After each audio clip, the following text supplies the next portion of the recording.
किसी गांव में एक साधु रहा करता था। वह जब भी नाचता था तभी बारिश होती थी। इसलिए गांव के लोग जब बारिश की जरूरत महसूस करते थे तो वे उस साधु के पास जाते और उनसे अनुरोध करते कि वह नाचे, और जब वह नाचने लगते तो बारिश जरूर होती थी। कुछ दिनों बाद 4 लड़के शहर से गांव में घूमने आए।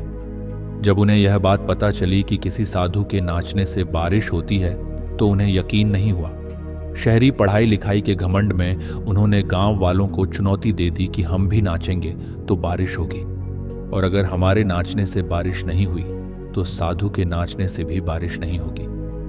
अगले दिन सुबह सुबह गांव वाले उन 4 लड़कों को लेकर साधु की कुटिया के पास पहुंचे। गांव वालों ने साधु को सारी बात बताई तो फिर लड़कों ने नाचना शुरू किया। पहले लड़के ने नाचना शुरू किया।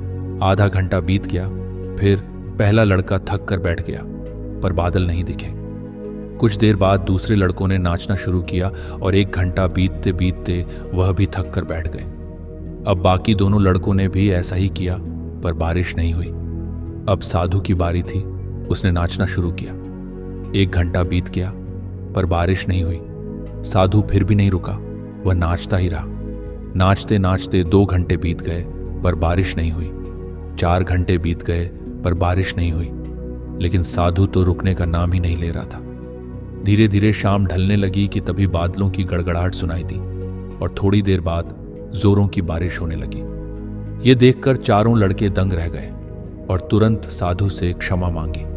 फिर 4 लड़कों ने साधु से पूछा, बाबा, भला ऐसा क्यों कि हमारे नाचने से बारिश नहीं हुई और आपके नाचने से बारिश हो गई? साधु ने उत्तर दिया, जब मैं नाचता हूं तो 2 बातों का ध्यान रखता हूं। पहली बात तो यह कि मैं यह सोचता हूं कि अगर मैं नाचूंगा तो बारिश को होना ही पड़ेगा, और दूसरी यह है कि मैं तब तक नाचूंगा जब तक कि बारिश ना हो जाए।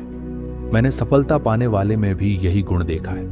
वह जिस काम को करते हैं उसमें उन्हें सफल होने का पूरा भरोसा होता है, और वह तब तक उस काम को करते हैं जब तक कि उसमें सफल ना हो जाए। इसलिए अगर हमें सफलता प्राप्त करनी है तो उस साधु की तरह ही अपने लक्ष्य को प्राप्त करना होगा। तो दोस्तों, हमें इस कहानी से यही सीखने को मिलता है कि सफलता पाने के लिए सिर्फ मेहनत और विश्वास जरूरी है। जैसे उस साधु ने बिना रुके और बिना थके नाचते हुए बारिश को बुलाया, ठीक वैसे ही हमें भी अपने लक्ष्य के लिए निरंतर प्रयास करते रहना चाहिए। सफलता देर से ही सही, लेकिन जरूर मिलती है। बस जरूरी है कि हम कभी हार न माने। अगर आपको यह कहानी पसंद आई हो तो कृपया वीडियो को लाइक करें, अपने दोस्तों के साथ शेयर करें और चैनल को सब्सक्राइब करना न भूलें। आपके विचार कमेंट्स में जरूर बताएं। हम आपके फीडबैक का इंतजार करेंगे। और हमेशा याद रखें, आपकी मेहनत ही आपकी सफलता की कुंजी है। धन्यवाद।